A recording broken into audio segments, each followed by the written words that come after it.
Hey there, I'm Ryan Boehme, and you're tuning into So You Want to Teach Percussion. This video series is designed particularly for my current Percussion Methods students.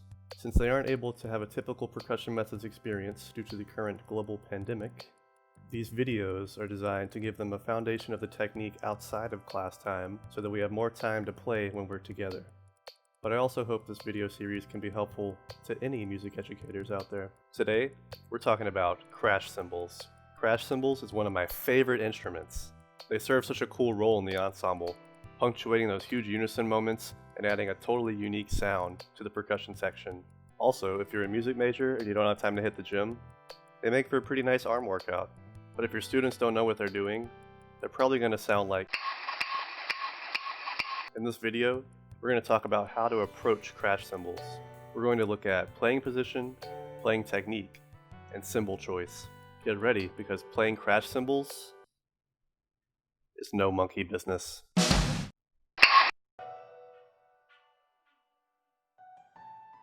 First, we're going to talk about playing position. Here's the thing about crash cymbals. They're really heavy. So before we play a note, we need to set ourselves up to be as relaxed and comfortable as possible. Before I start playing, I want to make sure my body is relaxed. Some percussionists prefer to stand with one foot in front of the other when playing crash cymbals, which can help them balance the weight of the crash cymbals when they're playing. But I personally prefer to stand with my feet about shoulder width apart. Have your students try both and determine what works best for them. You'll notice that I have a trap table in front of me. This is going to be necessary for your percussionists for several reasons. The first and most obvious reason is that, again, crash cymbals are really heavy. Having a trap table gives your students a way to easily put down the cymbals when they have downtime between crashes. The second reason is that it allows your percussionists to pick up cymbals easily and quietly, which you'll see in just a second. The less noise your students make when they're setting up their playing position, the happier you'll be on the podium. Now let's pick up one of these cymbals. You'll want to invest in cymbals with nylon or rubber straps. I'm not going to put my hands through the straps, but they provide a way of comfortably holding the cymbals. Also, rubber and nylon straps don't dampen the cymbals too much, whereas wooden handles might dampen the sound or inhibit the cymbal's movement. Holding a cymbal strap is a lot like holding a drumstick. I'm going to set the strap on my index finger like so, with my index finger close to the cymbal. Then I'll add my thumb to emulate a fulcrum like we would use on a drumstick. But it doesn't have to look exactly like a fulcrum. Sometimes the thumbprint might slide off of the strap a little bit, but as long as it looks similar to turning a key and your students have good control of each cymbal, they're going to be in good shape. Once we have cymbals in both hands, we're slowly going to connect the edges of the cymbals and push them out and away from our body. You don't have to reach out too much here. As long as the cymbals aren't making any contact with your body, you're golden. Hold the cymbals in about a 45-degree angle. I prefer to keep my dominant hand cymbal on top, but your students can do whatever is most comfortable for them. Once I'm in this position, I'm going to slide my top cymbal down about an inch. When we talk about playing technique in a second, you'll see why we do this. But for now, just keep this in the back of your mind. Finally, I want to make sure I can comfortably hold the cymbals in this position, separating them so that they aren't touching anymore. I also want to make sure I have space in this vertical plane, because that's where the majority of our crashes are going to live. Generally, you won't need to move the cymbals horizontally or outward to perform crashes. Mr. Boehme, I've been playing crash cymbals for like 5 minutes, and my index fingers are hurting real bad.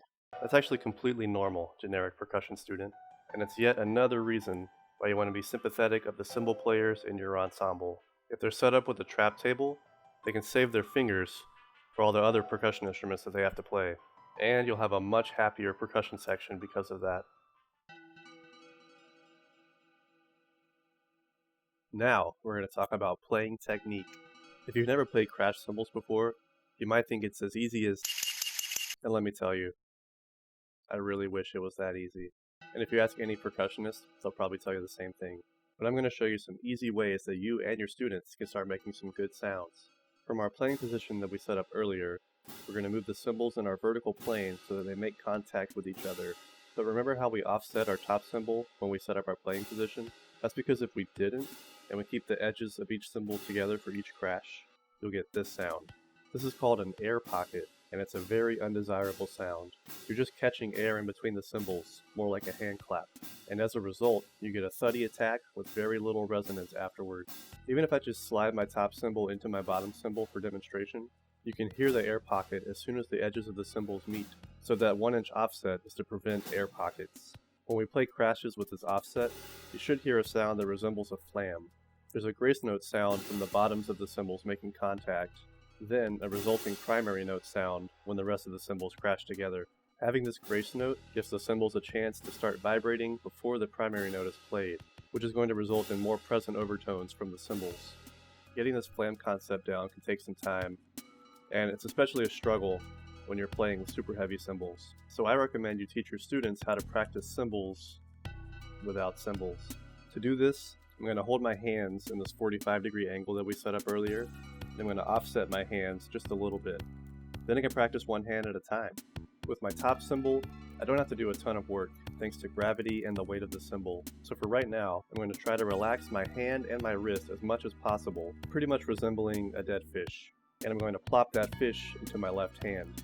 Notice I'm not using a ton of force here.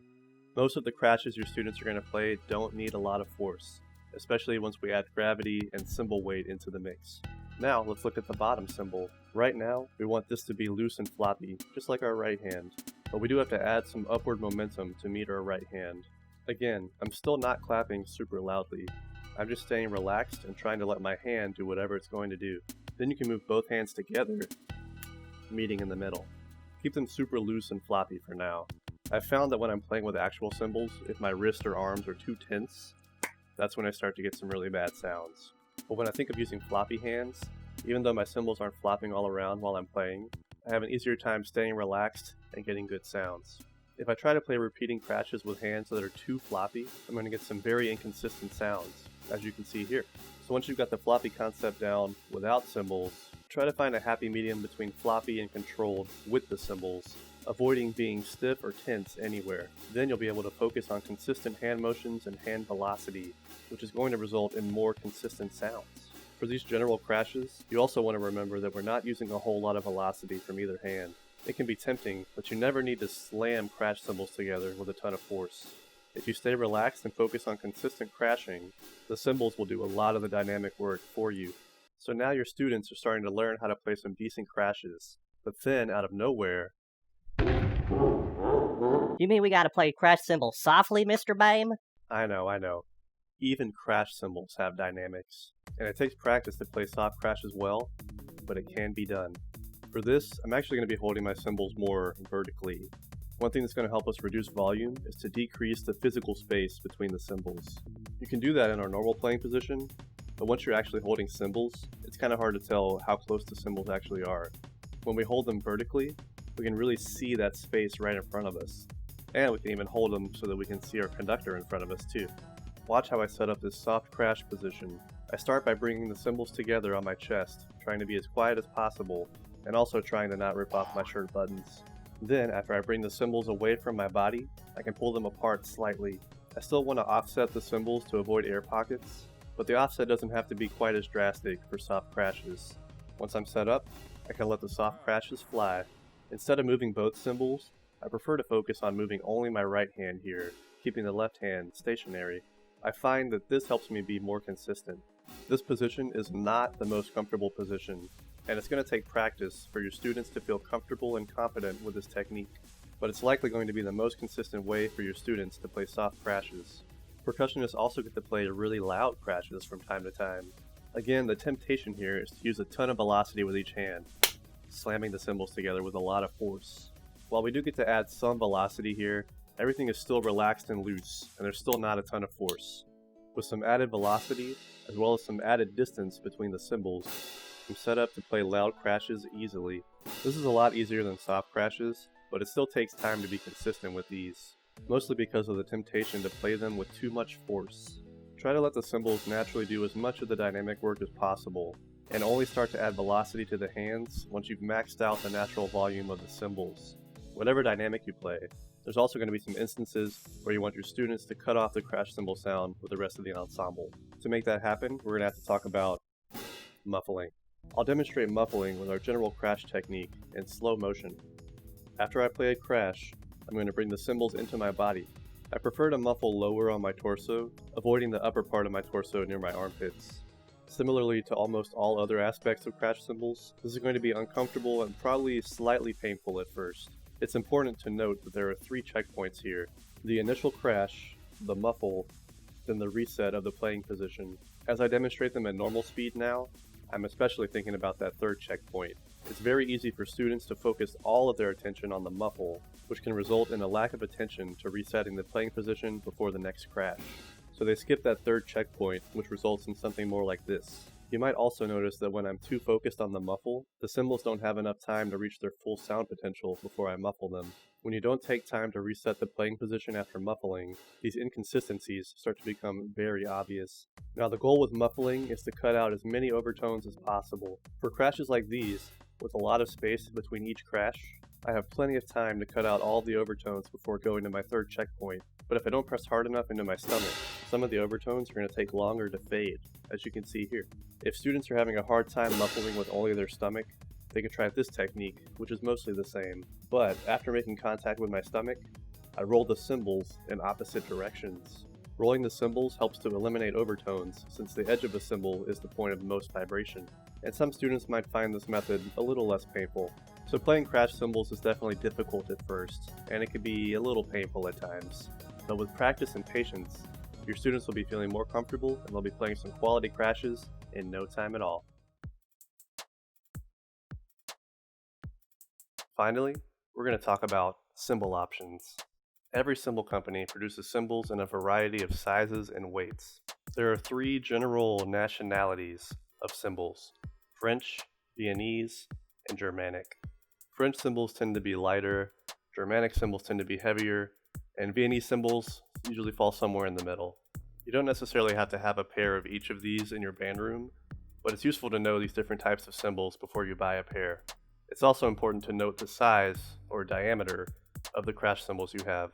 There's a wide spectrum of sizes to choose from, with much smaller cymbals and much larger cymbals typically being more specialty cymbals. But in this video, I'm going to talk about that middle range, which includes a lot of really good options for your students. The cymbals I've been using throughout this whole video so far are 18 inches. Specifically, they're 18-inch Sabian hand-hammered orchestral Viennese cymbals.